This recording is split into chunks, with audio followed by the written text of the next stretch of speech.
Welcome back. I hope you did well with module number 1's questions. This will be budget 2 course, module number 2, which specifically looks at the single audit and the Sefa.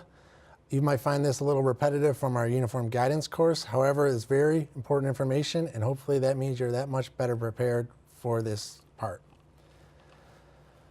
So we're going to look at uniform guidance, subpart F, audit requirements.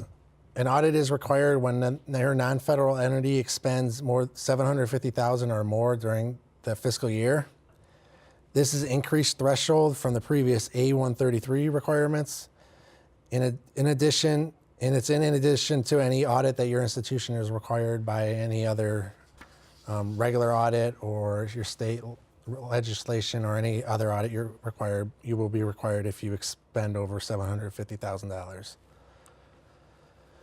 So let's look at Oddity Responsibilities. The first is to arrange the audit. The next is to prepare the appropriate financial statements, which is the schedule of expenditure of federal awards, also known as the Sefa. To promptly follow up and take any corrective action as required, and to provide documentation to the auditor as requested. Again, this is a little repetitive from the uniform guidance, so I'm not going to go into as much detail, but important part of the audit is to make major program determination, which the auditors will do according to 2 CFR 200.518. They will be identifying the larger federal programs, which must be labeled Type A programs. Type A programs are determined based on the chart below, which is directly pulled from the uniform guidance. You can review that. They must be equal to $750,000, and then there's other conditions as well. Type A programs not labeled Type A must be labeled Type B programs.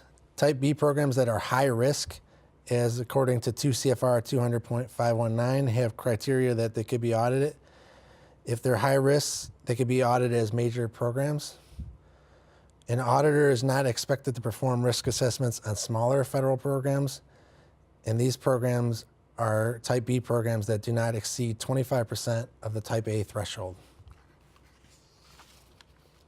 Major program determination, according to 2 CFR 200.518, continued. Let's look at low-risk Type A programs.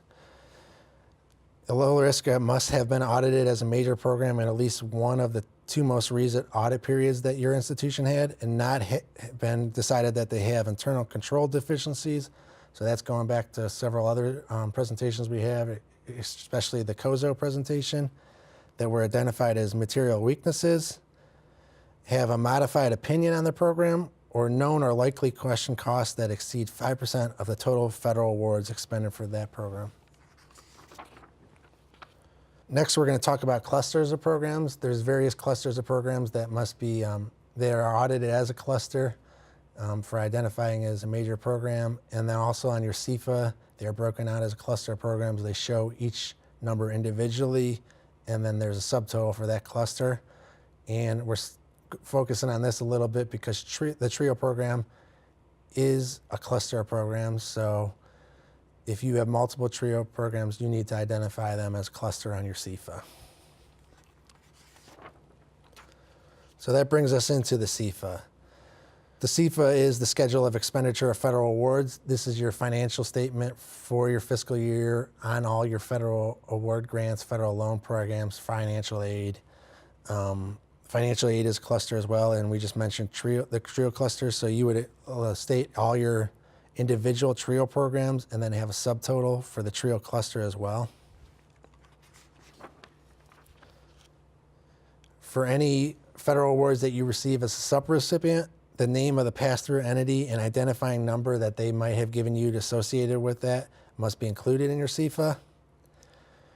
And you're going to provide the total federal awards expended for each individual federal program and the CFDA number, which we mentioned several times, including the GAN presentation, for identifying, or the other identifying number when the CFDA information is not available, but for the TRIO programs, obviously it is. We stated them a couple times there on the previous slide. And then for a cluster of programs, you must also provide the total for that cluster, which we've stated several times. TRIO is a cluster, So you will provide the total for all your TRIO programs as stated for the TRIO cluster. And also new with the uniform guidance, you must include the total amount provided to subrecipients for each federal program. Most of you won't have that with the TRIO program, but if known for your federal awards, if you have subrecipients, you must explicitly state how much are distributed to those subrecipients now. Continuing on with the Sefa, for any loan program, according to 2 CFR 200.502, the balances outstanding at the end of the audit period must be included. This is in addition to including the federal awards expended for the loan or the loan guarantee program, and this is usually done in the notes. And this is due because the federal government is at risk for the loans until that loan is repaid. New to this, you must have an explicit in your notes stating that whether or not you elected to use the 10% de minimis rate as a indirect cost. So that must be explicitly stated now in your Sefa notes. So let's look at some resources available that are out there. One that we use here that we have is whitehouse.gov. It's a compliance supplement. It basically gives you the playbook for what the auditors are going to use to audit your program. So if you log into whitehouse.gov, 2016, it's obama-whitehouse.gov, and you could look at the A133 compliance. You could research it on the internet. Part 2 in there, you're going to have the matrix of compliance requirements, and the matrix will give you, you're going to look at go down to the 84, which is Department of Education, and it's going to tell you yes or no which areas they're going to audit.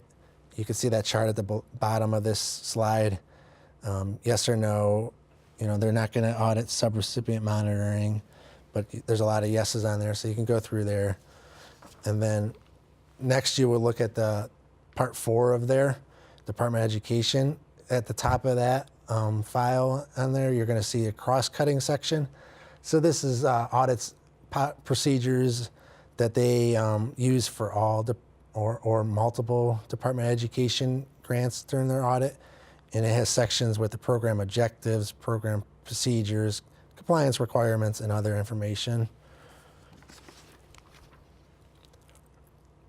After that, looking at the cross-cutting, you'll scroll down to the TRIO cluster section, and it will contain specific procedures and other information on the audit that will be done for each TRIO program. And at the bottom of there, again, there's the different CFDA numbers. If you notice, they all start with 84 because that's for the Department of Education. This brings us to our conclusion of this module. If you have any questions, please contact Nichelle Knox at Cuyahoga Community College at the email address located on this slide. There will be some questions following this module as usual. Once you have completed those questions, we'll come back to the next module, which will cover communicating with auditors. I look forward to speaking to you in that module, and I'll see you soon.